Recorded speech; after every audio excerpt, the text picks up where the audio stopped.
When we think of coastlines, we picture millennia of water and wind slowly shaping the land. But what if a coastline was born not from time, but from a single cataclysmic act of rage? This is a story that's etched not just in ancient texts, but into the very bedrock of a nation. It's a story of a vengeance so complete, it ended with an act of creation that literally reshaped a continent. So take a look at a map of India. See that western edge, the Konkan and Malabar coasts? We see geography, right? The slow, patient work of the ages. But what if that's not the whole story? Ancient legends ask a totally different question.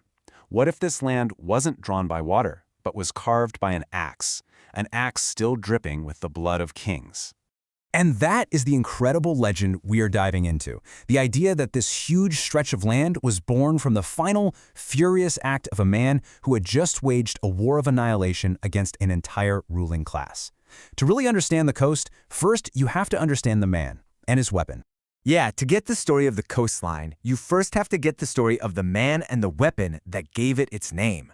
The wielder of this world-changing axe, his name was Parashurama. Parashurama, which literally means Rama with the axe, is a totally unique figure.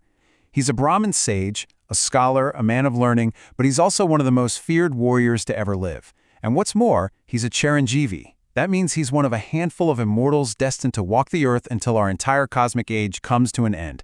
Just think about that. He's like this living bridge between myths, a man who trained the heroes of one epic and is said to be waiting to train the final avatar at the end of time itself.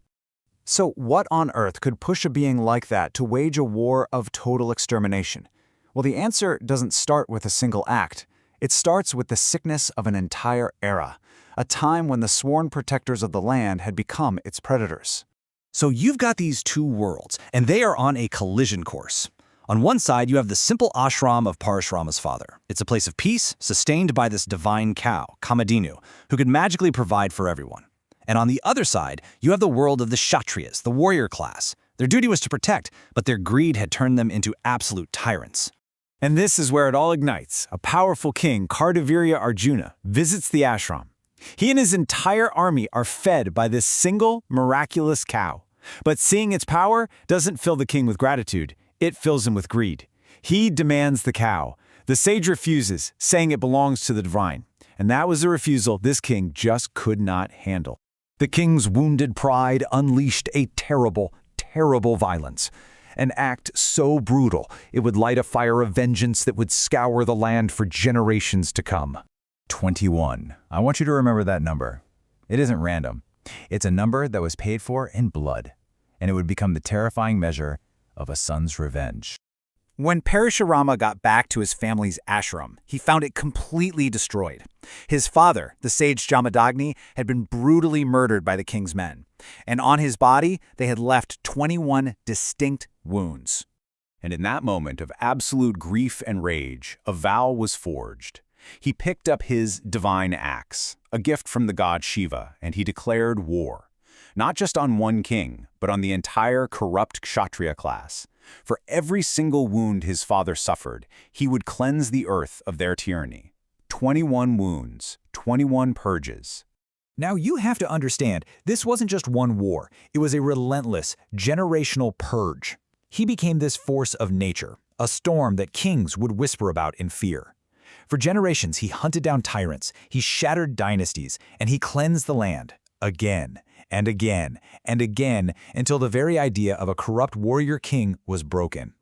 But what happens when the war is finally over? You know, when the vow is fulfilled and the rage finally cools? All that's left is the victor, standing all alone with the incredible weight of his actions. After that final battle, the silence was just deafening. The victory felt completely empty. Parashurama looked down at his axe, stained with the blood of generations, and he had to wonder if his quest for justice had just become an addiction to rage. The cycle had to end. So his penance began. First, he renounced everything he had won. He gave away all the conquered lands, getting rid of any earthly power. Then, carrying this unbelievably heavy burden of his memories, he just walked west, towards the great ocean, looking for a place to finally wash away the blood of his long, long war. And this is where the story pivots. It's the moment the warrior puts down his weapon and in doing so performs his greatest act, an act not of destruction but of pure creation. It's the same axe, right? The very same instrument of his vengeful purge. But now its purpose is about to be completely flipped on its head. It's in the hands of a man who wants to build, not break. The world that he shattered through violence is about to be remade through an act of peace. Standing on the precipice of the world, Parashurama took the instrument of all his rage and all his sorrow, and he hurled it into the sea. The legends say that the ocean god himself, Varuna, recoiled from its power, pulling the waters back from where that sacred weapon landed. And as the sea retreated, new, fertile land rose up from the ocean floor. This new land, born from the sea, became known as Parashurama Kshetra, the field or the land of Parashurama, and we know it today as the Konkan and Malabar coasts. He gave this land not to kings or warriors, but to the learned and the holy, establishing a legacy where, in the end, creation triumphed over destruction. And so the journey of the blood-soaked axe ends with the birth of a coastline, a story of pure rage remade into a story of creation. It leaves us with this timeless, difficult question. Is it only on the ashes of an old world that a new one can be built? Is destruction sometimes the only path to creation?